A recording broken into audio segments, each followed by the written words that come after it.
ഭൂട്ടാൻ യാത്രയിൽ നമുക്ക് ഏറ്റവും കൂടുതൽ കാണാൻ സാധിക്കുന്ന ഒന്നാണ് ഈ കാണുന്ന ലൈക്കൺസ്. പണ്ട് നമ്മളൊക്കെ സ്കൂളിൽ ബയോളജി ക്ലാസ്സിൽ സസ്യശാസ്ത്രത്തിൻ്റെ ഭാഗമായിട്ടാണ് ഈ ലൈക്കൺസിനെ കുറിച്ചെല്ലാം പഠിച്ചിരിക്കുന്നത്. നമ്മൾ പഠിച്ചിട്ടുണ്ടെങ്കിലും കാണാൻ വളരെ സാധ്യത കുറവുള്ള ഒന്നാണ് ഈ കാണുന്ന ലൈക്കൺസ്. അതിന് കാരണം പൊല്യൂഷൻ തീരെയില്ലാത്ത പ്രദേശങ്ങളിലാണ് ഇത്തരം ലൈക്കൺസ് വളരുന്നത്. ഭൂട്ടാനിൽ പ്രധാനമായും 2 തരം ലൈക്കൺസ് ആണ് നമുക്ക് കാണാൻ സാധിക്കുന്നത്. ഒന്ന് ഈ കാണുന്ന മരത്തിൽ തൂങ്ങിക്കിടക്കുന്ന ഫ്രൂട്ടിക്കോസ് ലൈക്കൺസ്.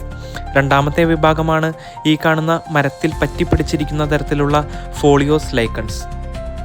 ലോകത്തിലെ ആദ്യത്തെ കാർബൺ നെഗറ്റീവ് രാജ്യമാണ് ഭൂട്ടാൻ. നിലവിൽ ഭൂട്ടാൻ്റെ 72% ഇവർ വനമായിട്ട് തന്നെ നിർത്താനായി സർക്കാർ പ്രത്യേകം ശ്രദ്ധിക്കുന്നുണ്ട്. വൈദ്യുതിക്ക് വേണ്ടി ഈ രാജ്യം കൂടുതലായിട്ട് ആശ്രയിക്കുന്നതും ഹൈഡ്രോ ഇലക്ട്രിക് പവർ പ്രോജക്റ്റുകളെയാണ്. അതുപോലെ ഗ്രാമങ്ങളിൽ വിറകിനു വേണ്ടി മരം മുറിക്കുന്നത് ഒഴിവാക്കുവാൻ സർക്കാർ അവിടെ വൈദ്യുതി സൗജന്യമായും നൽകുന്നുണ്ട്. പ്ലാസ്റ്റിക് ബാഗുകൾ പൂർണ്ണമായും നിരോധിച്ച രാജ്യമാണ് ഭൂട്ടാൻ.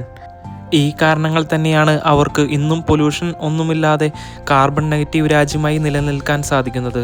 അതുകൊണ്ട് തന്നെ ലോകത്തിൻ്റെ പല ഭാഗത്തും കാണാത്ത പലതരം ചെടികളും മരങ്ങളും നമുക്ക് ഇവിടെ കാണാൻ സാധിക്കും. ശ്വാസകോശ രോഗങ്ങൾ, ദഹന പ്രശ്നങ്ങൾ, ചർമ്മരോഗങ്ങൾ എന്നിവയ്ക്കുള്ള മരുന്നുകളായും ഇത്തരം ലൈക്കനുകൾ ഉപയോഗിക്കാറുണ്ട്. വായുമലിനീകരണം കുറയ്ക്കാൻ നന്നേ കഷ്ടപ്പെടുന്ന ഡൽഹിയെല്ലാം ഉൾപ്പെടുന്ന ഇന്ത്യ എന്ന മഹാരാജ്യത്തിന് ഒരുപാട് കാര്യങ്ങളിൽ മാതൃകയാക്കാൻ പറ്റുന്ന ഒരു രാജ്യം കൂടിയാണ് ഭൂട്ടാൻ.